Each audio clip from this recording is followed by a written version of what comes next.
Toute demande de sabordage doit impérativement passer par le Port Master. Celui-ci a la responsabilité d'assurer que les paramètres de la Ports Act ainsi que les normes internationales sont respectés rigoureusement avant de donner son approbation. Dans le cas de l'Albacore, certaines zones d'ombre existent. Premièrement, aucune remorque de la MPA n'a accompagné le bateau hors du port, comme le stipulent les règles portuaires. Il y a aussi le fait que l'exercice semble avoir été fait sans vérification puisque les systèmes d'identification des navires avaient été éteints. Le retour du bateau qui a procédé au sabordage a été fait la nuit alors que les dispositions portuaires ne le permettent pas. Alain Malherbe aurait vérifié cela et un communiqué de la Mauritius Port Authority confirme que le bateau Sea Tiger qui a remorqué l'Albacore hors du port y est retourné à 22h39 le 30 avril 2024. De tentative de sabordage a été faite le 30 avril. Ça a commencé vers midi, contenant un bateau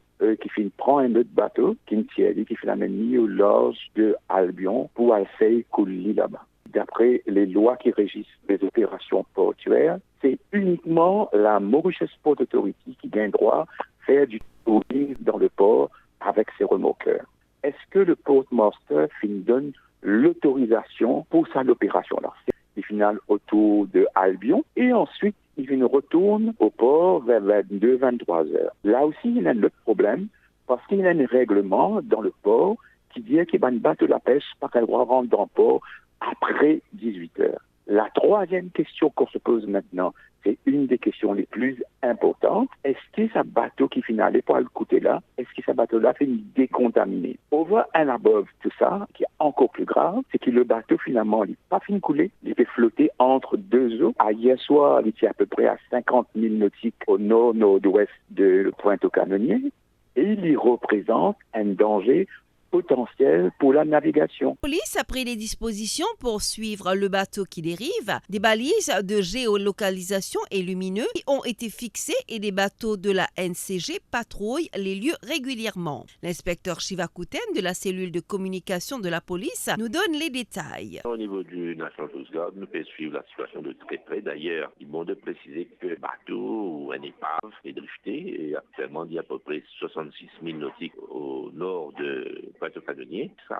bateau-là nous déjà fini à marine bouée avec ses positionnements, c'est-à-dire qu'on a localisé et il y a aussi pilotant là-dedans, on parle avec les autres bateaux qui naviguent dans la région. Et nous pouvons suivre la situation de très près ensemble avec les autorités portuaires et aussi le ministère de l'économie bleue couleur. Nous encore une vedette, par exemple Valiant qui finit des PC final sur le lieu. Dans son communiqué, l'organisme indique que le fishing vessel Albacore, qui était amarré au port de pêche de Trou-Fanfaron, y est resté inactif et a été déclaré abandonné. À la demande de ses propriétaires, l'Albacore a été remorqué hors du port par le bateau de pêche Sea Tiger le 30 avril 2024, après un passage de plusieurs jours dans les cales de Taylor Smith. Le FV Sea Tiger, remorquant le FV Albacore, a été autorisé à quitter le port par l'assistant Port Master le 30 avril 2024. Ce bateau de pêche est retourné dans le port sans le FV Albacore à 22h39